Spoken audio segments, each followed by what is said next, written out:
Y tras el incendio en Valparaíso se dio a conocer un problema en la ciudad de Puerto. Resulta que los dominios de propiedad sobre los terrenos no estaban establecidos.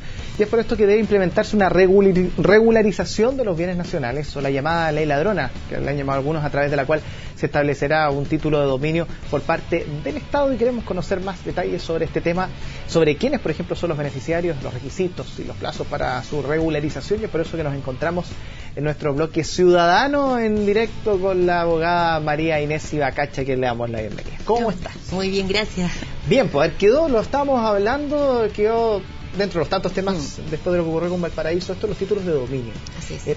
¿Cómo es este proceso? Mira, es un tema que es mucho más común de lo que uno se imagina, que hay mucha gente que tiene una casa, ya ha vivido en esa casa o terreno por años, ¿ya? Y cuando quiere vender, cuando quiere hipotecar, se encuentra con que definitivamente nunca fue dueño legalmente. Porque en Chile, como concepto general, uno no adquiere el dominio por comprarla, sino por tenerla inscrita la propiedad en el conservador de bienes raíces. Pasa, por ejemplo, en sucesiones súper complejas, muere el abuelo que tenía 10 nietos y parientes, en fin, y cada uno. En terrenos, casas que son sitios bastante grandes, y pasa acá en Santiago, en comunas cercanas, en Puente Alto, en San Miguel, que hay un sitio grande, uno de los hijos empieza a construir una casa en la parte del fondo, claro. Y al final, cuando fallecen las personas o quieren vender, se encuentran con un problema. Es lo que pasó también en Valparaíso, ¿no? Que mucha gente tenía una casa principal y tenía 2 o 3 familias viviendo atrás. Así es, y también pasará con muchas que son tomas, definitivamente, personas que en definitiva ahora no tienen seguros que hacer exigibles, no tienen un terreno donde volver a construir porque nunca fueron dueños de ese terreno. Para eso se creó el año 79 una ley que ha sido conocida como la ley ladrona. Ajá. Ladrona por varias razones. Una, porque su origen es un origen no constitucional, es un decreto ley, no una ley, es decir, fue dictada el año 79 en periodo de excepción constitucional, no nació como una ley normal.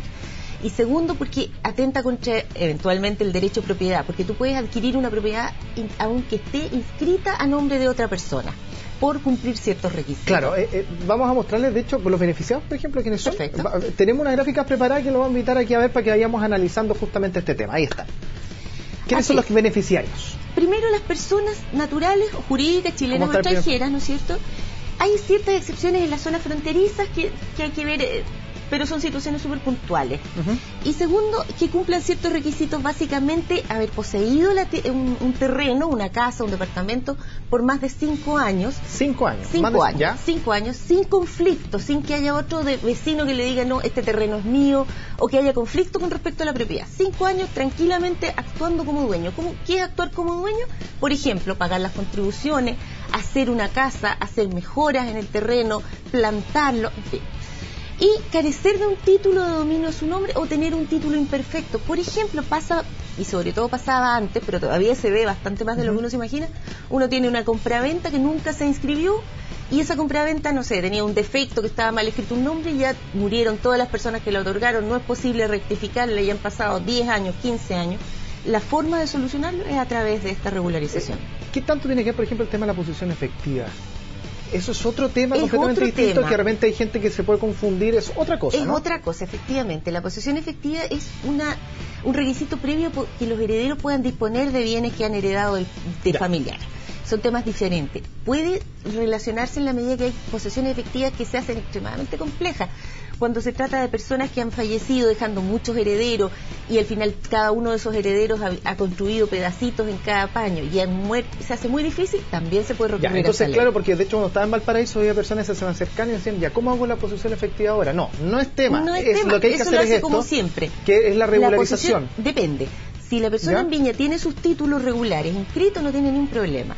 Si por el contrario ha poseído este terreno durante más de 5 años y su terreno no tiene un avalúo superior a 400 u 800 unidades tributarias dependiendo del sector donde esté ubicada, si es un sector rural hasta 800 UTM, si es un sector urbano hasta 400 aproximadamente, y ojo, que no es un valor menor porque se refiere al avalúo fiscal, que puede llegar hasta unos 30 y tantos millones de pesos. A ver, tenemos un tema en cuanto a la regularización, ahí vemos los títulos de dominio, aquí están los requisitos.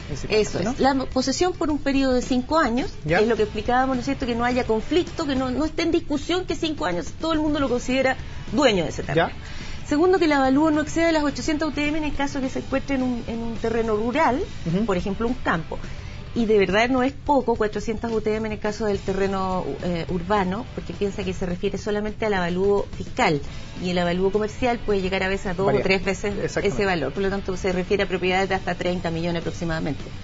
No debe existir un juicio pendiente, que es lo que conversábamos, y debe tener límites claros. Eso se refiere básicamente a que uno, al presentar la solicitud, debe llevar un croquis indicando: y limito al norte en 30 metros con el vecino tal, con un cerro, con la quebrada, con diversas características. Bueno, eso va a ser un tema, de hecho, en el caso de Valparaíso, donde los terrenos prácticamente fueron borrados y ahora van a tener que ponerse de acuerdo los vecinos. Muchas gracias por haber estado nuevamente junto a nosotros. Nos vemos en otro martes. En otro martes. Ya, que esté bien. Chao. Igual, chao.